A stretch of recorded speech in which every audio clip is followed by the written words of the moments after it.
मला हे ऑर्गनायझर कसे रिसीव झाले आणि मी ते सगळे कसे असेंबल केले हे मी आता पुढे व्हिडिओमध्ये मला दाखवणार आहे. तर हे आहे फर्स्ट ऑर्गनायझर.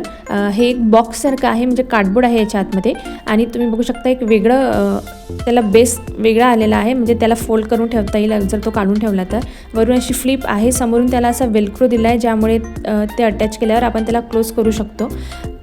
यामध्ये कपडे ठेवल्यावर अजिबात धूळ बसणार नाही आणि समोर त्याला असे हँडल दिलं आहे, म्हणजे तुम्ही इझिली पुल करू शकता त्याला बाहेर. सेकंड ऑर्गनायझर आहे हे ग्रे कलरमध्ये. याला पण तुम्ही बघू शकता बेस वेगळा दिला आहे.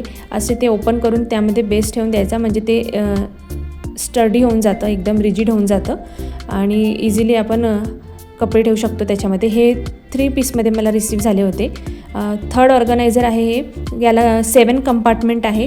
हे 2 पीसमध्ये मला रिसीव झाले होते आणि याला पण बेस दिला आहे, पण याचा बेस आपण मागच्या साईडने असं पॉकेट दिलं आहे त्यांनी.